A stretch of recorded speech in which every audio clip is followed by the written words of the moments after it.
Hello बच्चों, good evening. आज पढ़ेंगे नॉन कॉर्डेट्स के बारे में। आइए देखेंगे नॉन कॉर्डेट्स होते क्या हैं। देखिए, नॉन कॉर्डेट्स हमने आपको बता दिया था पिछली बार, जो हमने वीडियो में बताया था कॉर्डेट्स क्या होते हैं। कॉर्डेट्स का जितना अपोजिट कैरेक्टर होता है उसी में वो किस में देखने को मिलता है, आपके नॉन कॉर्डेट्स में। जस्ट एग्जांपल अगर आप देखते हैं तो वहाँ नोटोकॉर्ड्स पाया जाता था, वर्टिब्रल कॉलम पाया जाता था, या आप कह सकते हैं कि वहाँ पर बैकबोन पाई जाती थी, पोस्ट एनल टेल पाया जाता था ना, उसमें ट्रू सीलोम पाया जाता था। ठीक, यहाँ पर ऐसी कोई चीज़ें नहीं पाई जाएंगी। वहाँ पर जो हर्ट पाया जा रहा था आगे की तरफ पाया जाता है, लेकिन नॉन कॉर्डेट में पीछे की तरफ हर्ट होता है। बहुत सारी चीज़ें होती हैं इसमें, हड्डियाँ वगैरह नहीं होता। ये रेंगते जैसे कछुआ वगैरह हो गया, केचुआ जो क्या होते हैं, अर्थवॉर्म जिसे आप बोलते हैं। ठीक, आइए देख लेते हैं पहले एक एक करके जो जितने हैं, तब हम बारी बारी से एक एक को पढ़ेंगे। पहले हम एक बार ऐसे समरी देख लेते हैं क्या होगा। देखिए, पहला आपका होता है पोरीफेरा, ठीक ना। दूसरा आपका है क्या, सिलेंट्रेटा या इसको बोलते हैं नाइडेरिया। तीसरा आपका है टीनोफोरा, फाइलम है ये सब। चौथा आपका है प्लेटीहेल्मिन्थीस। पांचवा आपका है एसे हेल्मिन्थीस या इसे निमेटोडा कहते हैं। छठा है आपका एनिलिडा। सातवां है आपका आर्थ्रोपोडा। आठवां है मोलस्का। और नौवां है आपका इकाइनोडर्मेटा।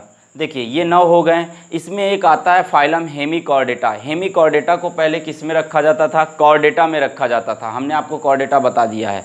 ठीक, कॉर्डेटा में रखा जाता था, लेकिन उसको कॉर्डेटा में से निकाल कर कहाँ रख दिए, एक अलग सब फाइलम बना दिए जिसका नाम क्या हो गया, हेमिकॉर्डेटा। इसमें क्या होते हैं, जो इसकी बॉडी होती है वो हेड, कॉलर, क्या होता है, कॉलर और थोरैक्स में बटा होता है। जैसे इसका बेस्ट एग्जांपल होता है ब्लेनोग्लॉसस। आप देखे होंगे ब्लेनोग्लॉसस में, आप बीएससी सेकेंड ईयर में भी पढ़ते हैं शायद उसको, ठीक ना। तो देख लेंगे।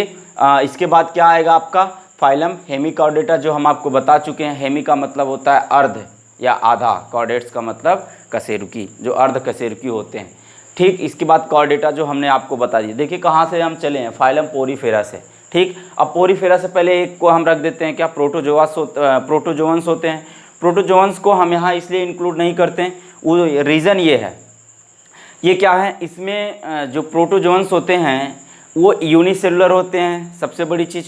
दूसरी चीज़, इसमें क्या होता है, absence of nervous system and sensory organ. इसमें संवेदी अंग और तंत्रिकाएं, जो तंत्रिका तंत्र होती हैं वो एब्सेंट होती हैं। इसीलिए इसमें इसको कहाँ से हटा दिया गया, नॉन कॉर्डेट से निकाल दिया गया। इसको किस में रख दिया गया, एक अलग प्रकार के क्या हुए फाइलम बनाकर, जिसको नाम दे दिया गया क्या, प्रोटोजोआ। ठीक ना, ये यूनिसेलुलर होते हैं। इसमें क्या होता है, एब्सेंस ऑफ, ये देखिए हम ऐसे रफली लिख दिए हैं, आपको समझ में आएगा तो आप इसको क्या करिएगा, लिख लीजिएगा, ठीक ना। देखिए इसमें क्या होता है, डिफरेंट होते हैं अदर फाइलम से। क्यों, क्योंकि इसमें क्या होता है, आप कह सकते हैं absence of nervous system and sensory organ.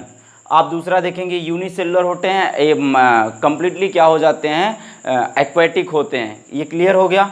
देखिए इसमें टिश्यू और जो ऑर्गन सिस्टम होता है वो एब्सेंट होता है। इसमें न तो टिश्यू पाया जाता है, क्योंकि यूनिसेलुलर होते हैं, एक कोश के होते हैं, तो इसमें कोई किसी भी प्रकार का आपका न तो टिश्यू पाया जाएगा, न तो टिश्यू सिस्टम या ऑर्गन सिस्टम पाए जाएंगे। ये क्लियर हुआ। रिस्पायरेटरी और क्या हो जाते हैं, इसमें आपके एक्सक्रिएटरी सिस्टम नहीं होता। ये फैगोसाइटोसिस शो करते हैं। फैगोसाइटोसिस का मतलब भक्षण करते हैं, पूरे के पूरे सेल को खा ले जाते हैं। जैसे हम रोटी का टुकड़ा खाते हैं तो उसको पिनेकोसाइटोसिस कहते हैं।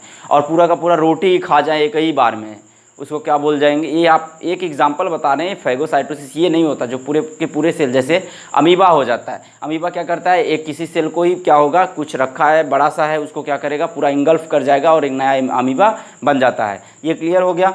देखिए ये क्या होते हैं, फ्री लिविंग पैरासाइट होते हैं। इससे बहुत सारे डिजीज़ कॉज होते हैं। जैसे मलेरियल पैरासाइट होता है प्लाज्मोडियम, जो मलेरिया कॉज करता है। प्लाज्मोडियम ये क्या है, पैरासाइट है, ठीक ना। क्या है, प्रोटोजोअन्स है।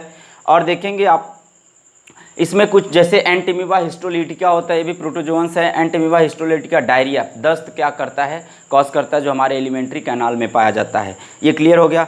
और देखिए आपको इसमें पता है, एक होता है क्या, ट्रिपैनोसोमा गैम्बियंसी, जो स्लीपिंग सिकनेस कॉज करता है। ये आपके क्या होता है, स्पाइनल फ्लूइड में जाकर क्या होता है, मल्टीप्लाई करने लगते हैं। तो ये आप बीएससी थर्ड ईयर में ये सारी चीज़ें बहुत अच्छे से, जब हम आपको वहाँ पढ़ाएंगे तो आपको ये सारी चीज़ें इकोनॉमिक बॉटनी में इकोनॉमिक जूलॉजी में ये सब सारी चीज़ें आपको पढ़नी होती हैं। उसमें स्टार्टिंग में ये पढ़ना होता है, इसके बाद में वही हनी बीज वगैरह ये सब पढ़ना होता है। तो हम वो आपको क्या होंगे, डिटेल्स में सारी चीज़ें बताएंगे। तो यहाँ पर ये सारी चीज़ें इतनी हो गई हैं, आप इसको अच्छे से देख लीजिएगा। बाकी आप एक इसका स्क्रीनशॉट ले लीजिए, तब फिर हम आगे चलेंगे। आगे का मतलब अब हम देखेंगे क्या, किसके बारे में, एक एक पर्टिकुलर क्या हो जाएगा, पोरीफेरा जैसे हो गया आपका पोरीफेरा, उसके बारे में देखेंगे। फिर सिलेंट्रेटा देखेंगे, फिर टिनोफोरा देखेंगे विथ एग्जांपल, और इसके मतलब क्या होते हैं सबके, इन सब के बारे में हमको अच्छे से देखना है। तब तक के लिए wish you all the best. आप देखते रहिए, हम नेक्स्ट वीडियो में मिलते हैं। आप हर एक जो नॉन कॉर्डेट्स हैं उनके डिटेल स्टडी को लेकर। Thank you. आप यार कम से कम चैनल को सब्सक्राइब कर दीजिए और ज़्यादा से ज़्यादा शेयर करिए ताकि और बच्चों के पास ये पहुंच सके। ठीक।